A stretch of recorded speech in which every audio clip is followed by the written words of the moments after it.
नमस्कार दोस्तों, आपका बचत निवेश और आप में स्वागत है। मैं श्रीराम मनी और मेरे साथ कृष्ण शर्मा जी हैं। नमस्कार दोस्तों। कृष्ण जी, अभी तक पिछले 4-5 एपिसोडों में हमने अलग अलग विषयों पर डिस्कस किया। आज एक बहुत अहम चीज़ मेरे दिमाग में आई। अमूमन हम देखते हैं कि जब भी कोई इन्वेस्टर से हम लोग बात करते हैं, अलग अलग ब्रांचेस में जाते हैं, बात करते हैं, सुनने को ये मिलता है, कोई इस तर्क को रखता है कि इस वक्त बाज़ार बहुत एक्सपेंसिव है, कोई बोलता है कि अभी बाज़ार बहुत चीप है, कोई कहता है कि अभी बहुत ही अनसर्टिनिटी है, कुछ समझ में नहीं आ रहा है कब तक रहेगा। उसके अनेक कारण भी बताता है और कारण सुनते वक्त लगता भी है कि शायद उस कारण विशेष उसका ओपिनियन ऐसा है। इसको दूसरे अल्फाजों में बोलें तो जैसे कि एक प्रोडक्ट साइकिल होता है, जैसे एक बिज़नेस साइकिल होता है, उसी प्रकार से एक मार्केट साइकिल भी रहता है। क्योंकि जैसे हम बात करते हैं जब भी बाज़ार का, तो उतार चढ़ाव it's an inherent property of the market. So market को जब हम एक साइकिल के रूप में देखते हैं जो कि बढ़ता है, गिरता है, चलता रहता है और एक एटर्नल प्रोसेस है ये। लेकिन इन्वेस्टर की दृष्टि में वो एक शॉर्ट टर्म पर्सपेक्टिव लेके वो साइकिल को उस वक्त देखता है और उसी पे उसका पूरा का पूरा डिसीजन आधारित रहता है इन्वेस्टमेंट को लेके। तो ये इस दृष्टिकोण को किस तरीके से वो ब्रॉडन कर सकता है और मार्केट साइकिल को किस तरीके से रिस्पॉन्ड कर सकता है, इसके बारे में आप क्या सोचते हैं?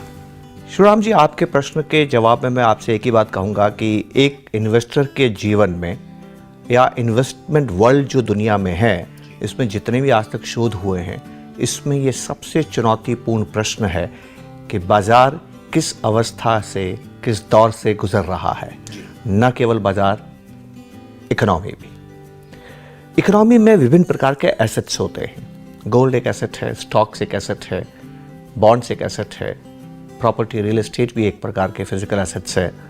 तो आप जब निवेश करते हैं तो आप इन एसेट्स में निवेश करते हैं और इन एसेट्स की प्राइजेस होती हैं। ये एसेट्स की प्राइजेस खरीद फरोख्त इनके बाज़ारों में तय होती है। बॉन्ड की प्राइस बॉन्ड बाज़ार में, इक्विटी की बाज़ार इक्विटी बाज़ार में, गोल्ड की प्राइस बिलियन बाज़ार में, फॉरेन एक्सचेंज की डॉलर्स की या रुपए की कीमत फॉरेन एक्सचेंज के बाज़ार में। तो बाज़ार में प्राइस खरीद फरोख्त होती है और प्राइस की डिस्कवरी होती है। ये प्राइस उसके मूलभूत वैल्यू से कभी ज़्यादा होती है, कभी कम होती है। तो जब भी प्राइस अंडरलाइंग एसेट की वैल्यू से ज़्यादा होती है उसे हम महंगा बाज़ार कहते हैं, और जब भी किसी एसेट की प्राइस उसके इंट्रिंसिक वैल्यू से, आधारभूत वैल्यू से कम होती है, उसे हम चीप बाज़ार कहते हैं।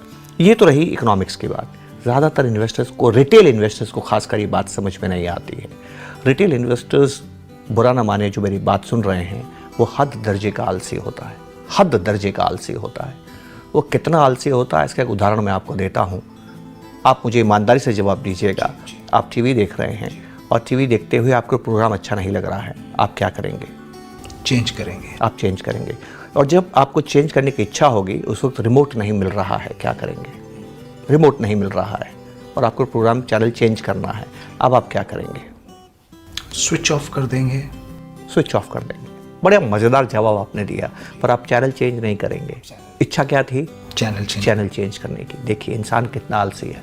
अब मेरी बात सुनिए, जो इंसान रिमोट न मिलने पर उठ के जाके चैनल चेंज नहीं कर सकता, इन्वेस्टमेंट कैसे करे? मगजमारी कर सकता है? क्या वो ये शोध कर सकता है? क्या वो ये मेहनत कर सकता है? क्या वो उसको टाइम दे सकता है? क्या उसको एफर्ट दे सकता है? तो उसने एक थंब रूल को चुन लिया, एक ह्यूरिस्टिक चुन लिया कि मैं मेहनत नहीं करता हूँ, दूसरा जो मेहनत कर रहा है उसको उपयोग तो कर सकता हूँ। बहुत बढ़िया। तो देखिए, एक किताब बेचने वाला किताब आपको कैसे बेचता है? वो कभी ये नहीं कहता ये किताब अच्छी है, वो कहता है ये बेस्ट सेलिंग है, वो ये कहता है ये फास्टेस्ट सेलिंग किताब है। वो ऐसा क्यों कहता है? उसमें संदेश क्या जा रहा है कि ज़्यादा लोग खरीद रहे हैं। तो किताब खरीदते वक्त आपके मन में ख्याल आता है इतने लोगों ने खरीदा है तो किताब अच्छी होगी, वो होमवर्क कर चुके हैं, मुझे दोबारा होमवर्क करने की ज़रूरत नहीं है। बस बाज़ार में रिटेलर यही करता है। जब वो 4 लोगों को खरीदते देखता है तो ये मान लेता है। इसको हम बाईस्टैंडर्ड इल्यूजन भी कहते हैं, बाईस्टैंडर्ड सिंड्रोम कहते हैं। सड़क पे एक व्यक्ति का एक्सीडेंट होता है तो हम तमाशबीन बन जाते हैं। हमें लगता है वो हॉस्पिटल ले जाएगा, हमें लगता है वो हॉस्पिटल ले जाएगा, और कोई हॉस्पिटल लेके नहीं जाता। और उसी तरह से इन्वेस्टमेंट्स में भी ये काम करता है कि अगर 4 लोग, 10 लोग, 15 लोग, 20 लोग इसको खरीद रहे हैं तो उन्होंने होमवर्क कर लिया है, मुझे दोबारा होमवर्क करने की ज़रूरत नहीं है, और वो भी अपने आप को उनमें जोड़ लेता है। और जैसे जैसे लोगों की संख्या बढ़ती जाती है, वैल्यू तो नहीं बढ़ती है पर डिमांड बढ़ रही है तो प्राइस बढ़ती जाती है। जब प्राइस वैल्यू से बहुत आगे निकल जाती है उसको हम तेज़ी कहते हैं। उससे और तेज़ी आती है, एक तेज़ी 4 लोगों को और जोड़ती है, उससे और तेज़ी आती है, और जैसे जैसे तेज़ी आती है एक अद्भुत बात होती है, हर व्यक्ति इस बात को स्वीकार करता है कि इक्विटी इन्वेस्टमेंट्स में रिस्क है। ऐसा कोई व्यक्ति नहीं होगा जो इस बात को नहीं कहेगा, लेकिन एक अद्भुत बात होती है, ये आपको कैसे समझ में आएगी, मैं आपके साथ एक खेल खेलता हूँ। चलिए आपके साथ न खेल के मैं आपको अपना ही अनुभव बताता हूँ। मैं एक इन्वेस्टर्स अवेयरनेस प्रोग्राम में गया था जहाँ कम से कम 200 से ऊपर वहाँ पर इन्वेस्टर्स थे। मैं उनके साथ एक खेल खेला कि मैं आपके साथ एक खेल खेलूँगा, सिक्का उछालूँगा, हेड आया तो मैं आपको 100 रुपये दूंगा, टेल आया तो आपसे 100 रुपये लूँगा। किसी ने भी एक खेल नहीं खेला क्योंकि 100 रुपये नुकसान की 50% संभावना है। फिर मैंने कहा अच्छा आप नहीं खेल रहे हैं तो मैं थोड़ा परिवर्तन करता हूँ, मैं सिक्का उछालूंगा, हेड आया तो आपको 200 रुपये दूंगा, टेल आया तो 100 ही रुपये लूँगा। कुछ लोग खेले, इससे उत्साहित होकर मैंने खेल को आगे बढ़ाया और मैंने कहा मैं सिक्का उछालूंगा, हेड आया तो 500 रुपये दूंगा, टेल आया तो 100 रुपये ही लूँगा। सभी लोग खेलने लगे। अब ध्यान से देखिए, पहले वाला खेल लोग क्यों नहीं खेल रहे थे? क्योंकि 50% लॉस की संभावना थी। आखिरी खेल में क्या हो गया? 500 रुपये जीतने पे और 100 रुपये। पर अभी भी 100 रुपये खोने की संभावना 50% ही है। 50% लॉस उतना ही संभावनाएं हैं, चांसेस लॉस के उतने ही हैं। फिर लोग क्यों खेल रहे हैं? क्योंकि मैंने क्वांटम ऑफ रिवार्ड को बढ़ा दिया। तो जब बाजार में 2 घटनाएं घटती है, एक तो बाजार लगातार बढ़ रहा है तो एक पैटर्न बन गया और वो पैटर्न उसको ये ताकत देता है कि तो पैटर्न बन चुका, अब ऐसा ही होता रहेगा। दूसरा, जिसने पहले इन्वेस्टमेंट किया उसका रिटर्न बढ़ता जा रहा है, रिटर्न का क्वांटम बढ़ता जा रहा है। ये 2 बातें नए लोग को प्रभावित करती है कि मुझे भी इन्वेस्टमेंट करना चाहिए। उसका एक्चुअल रिस्क की तरफ ध्यान नहीं है, उसका परसीव्ड रिस्क की तरफ ध्यान है।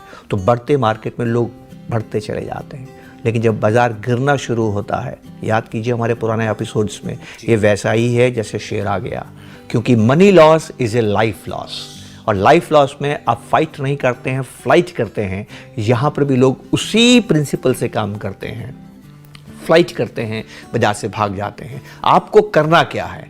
आपको ये करना है कि आप उस बाजार में बैठे रहें। ये सबसे बुद्धिमता निर्णय होगा और ये व्यक्ति सर्वाधिक रिटर्न कमाएगा, क्योंकि गिरते बाजार में एक्चुअल रिस्क कम होता जाता है और परसीव्ड रिस्क बढ़ता जाता है। एक अद्भुत बात आपको बताऊं, मैंने कहीं पर अखबार में एक आर्टिकल पढ़ा था।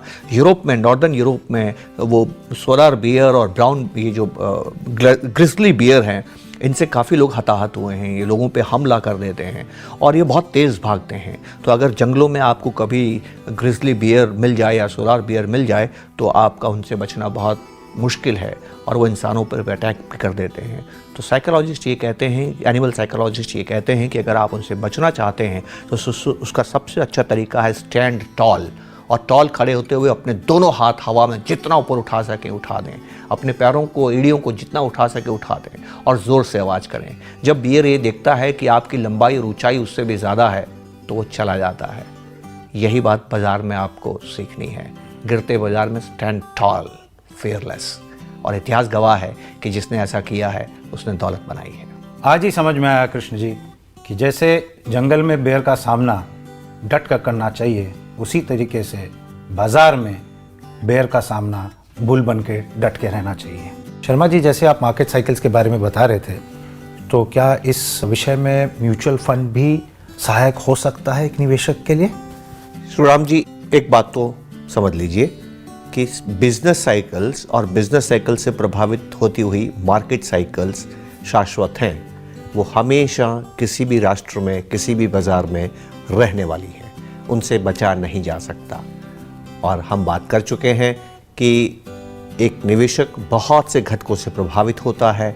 उसमें एक बहुत बड़ा कारण है हर्ड मेंटेलिटी, जो आने वाले एपिसोड्स में हम बात करेंगे, जिसका जिक्र करेंगे। हमारे ऊपर पीयर प्रेशर होता है, आसपास के वातावरण का दबाव होता है और लोग क्या कर रहे हैं उसका दबाव होता है। तो अमूमन हमने ये देखा है, ऐतिहासिक रूप से भी देखा है कि ज़्यादातर निवेशक एक साथ आते हैं, ज़्यादातर निवेशक एक साथ जाते हैं। ये शाश्वत सत्य है, हमेशा रहने वाला है।